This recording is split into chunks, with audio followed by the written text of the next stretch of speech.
Shalom, selamat pagi kekasih-kekasih Kristus dimanapun saudara berada. Pagi hari ini, apa kabar saudara?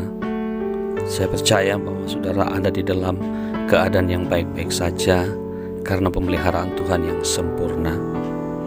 Puji Tuhan, kita boleh kembali bertemu di dalam kasih Kristus lewat program membaca firman Tuhan adalah gaya hidup orang yang percaya. Baiklah, pagi hari ini kita mau mempersiapkan diri kita untuk dibekali oleh kebenaran firman Tuhan. Sebelum kita membaca Alkitab kita pada pagi hari ini, mari kita satu di dalam doa. Kembali kami mengucap syukur Tuhan, kalau pagi hari ini kami boleh bangun dengan kekuatan yang baru, tubuh yang sehat. Tidak henti-hentinya kami mengucap syukur karena kasih dan pertolongan Tuhan yang luar biasa di dalam hidup kami. Pagi hari ini kami rindu untuk mempersiapkan diri kami dibekali oleh kebenaran firman-Mu, sehingga sepanjang hari ini kami boleh menjadi teladan Kristus. Terima kasih Bapa, di dalam nama Tuhan Yesus Kristus kami berdoa, kami ucap syukur. Haleluya, amin. Baiklah kekasih-kekasih Tuhan, kita akan membaca Alkitab kita di dalam Roma 9 ayat 16 sampai dengan ayat yang ke-29. Kita mulai dari ayat yang ke-16. Jadi hal itu tidak tergantung pada kehendak orang atau usaha orang, tetapi kepada kemurahan hati Allah.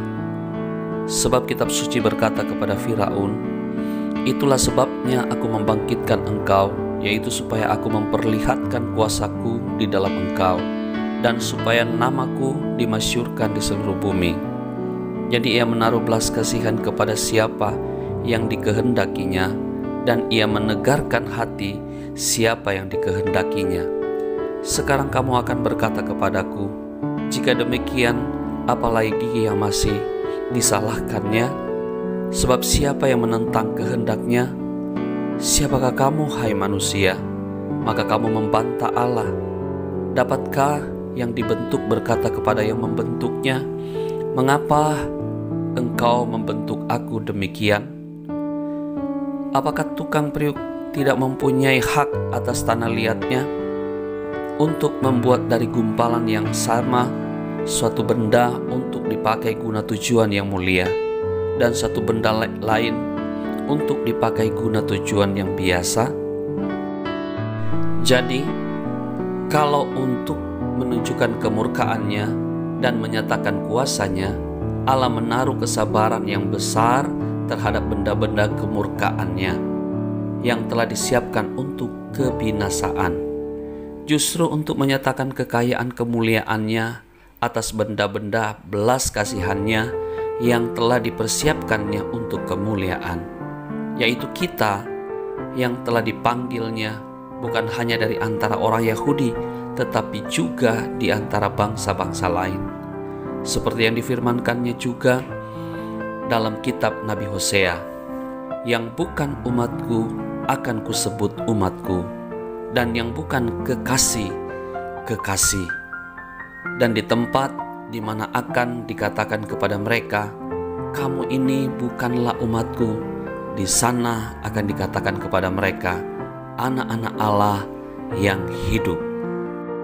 Dan Yesaya berseru tentang Israel, sekalipun jumlah anak Israel seperti pasir di laut, namun hanya sisanya akan diselamatkan. Sebab apa yang telah difirmankannya akan dilakukan Tuhan di atas bumi, sempurna dan segera. Dan seperti yang dikatakan Yesaya sebelumnya, seandainya Tuhan semesta alam tidak meninggalkan pada kita keturunan, kita sudah menjadi seperti Sodom dan sama seperti Gomora.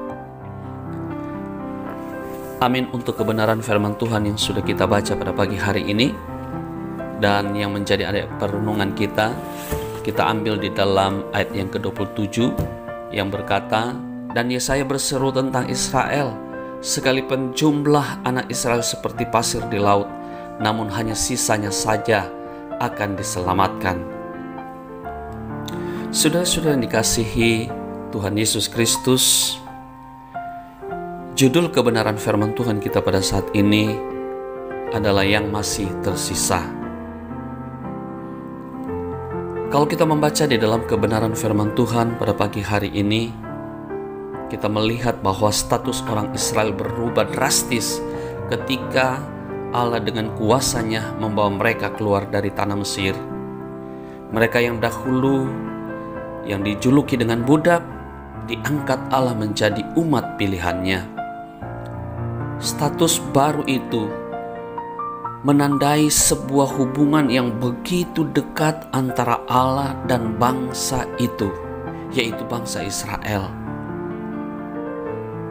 Allah berinteraksi langsung dengan mereka, memimpin dan memberkati kehidupan mereka, mencukupkan segala kebutuhan-kebutuhan mereka dengan cara yang paling tidak terpikirkan oleh manusia. Di dalam relasi anugerah yang sangat khusus itu, bangsa Israel hidup. Namun status baru sebagai umat Allah yang dimerdekakan ternyata tidak membuat mereka hidup dalam rasa bersyukur. Sebaliknya, berkali-kali mereka memberontak kepada Allah.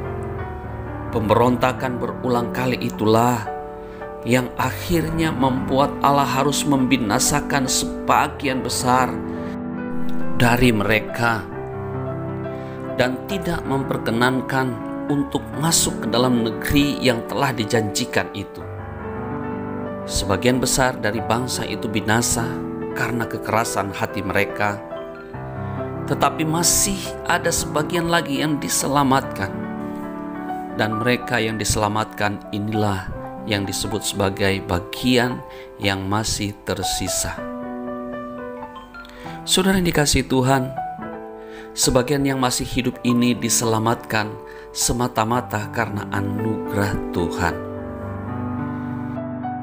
Kisah sebagian orang yang tersisa dan diselamatkan ini mengingatkan kepada kita bahwa orang yang terpilih dan diselamatkan adalah mereka yang hidup dalam rasa bersyukur atas anugerah Tuhan dan hidup di dalam ketaatan firman-Nya. Mendapat anugerah keselamatan bukan berarti kita lepas dari tanggung jawab kita untuk hidup di dalam ketaatan. Kemerdekaan yang Tuhan berikan seharusnya membuat hidup kita semakin rindu untuk menyenangkan hati Tuhan, menyenangkan hatinya. Itu adalah anugerah terbesar yang Tuhan berikan di dalam kehidupan kita, supaya orang-orang pilihan yang masih tersisa ini senantiasa bisa menjadi kepanjangan tangan Tuhan sampai akhir hidupnya. Saudara dikasihi Tuhan, saudara dan saya adalah umat-umat yang masih tersisa, yang dihargai Tuhan. Oleh karena itu, mari kita menghargai anugerah Allah di dalam kehidupan kita dengan semakin taat kita kepada kehendak-Nya, kepada perintah-Nya. Terima kasih untuk para pendengar yang sudah mendengarkan program ini. Saya percaya bahwa ketika saudara menjadi pelaku-pelaku firman Tuhan, maka berkat ini adalah bagian daripada hidup saudara. Kita satu di dalam doa. Terima kasih Tuhan untuk kebenaran firman Tuhan yang sudah kami belajar pada pagi hari ini di dalam Roma 9 ayat 16 sampai dengan ayat yang ke-29. Boleh mengajarkan kami bahwa kami adalah umat-umat pilihan Tuhan yang masih tersisa, yang sudah diselamatkan. Ada anugerah yang terbesar di dalam kehidupan kami. Oleh karena itu kami boleh menjadi pelaku-pelaku firman Tuhan. Roh Kudus mampukan kami untuk menjadi pelaku firman Tuhan ini. Pakai kami semua yang mendengarkan kebenaran firman ini menjadi pelaku firman yang dahsyat, yang luar biasa di akhir-akhir zaman ini. Biar Tuhan terus pakai hidup kami. Terpuji namamu Bapa. Di dalam nama Tuhan Yesus kami berdoa, kami ucap syukur. Haleluya. Amin. Kita akan bertemu kembali besok hari Rabu 19 Agustus 2020. Masih dengan tema membaca firman Tuhan adalah gaya hidup orang yang percaya. Dan biar kiranya kebenaran firman Tuhan yang kita dengar pada pagi hari ini tetap membuat kita semangat di dalam Tuhan. Maju terus, pantang mundur.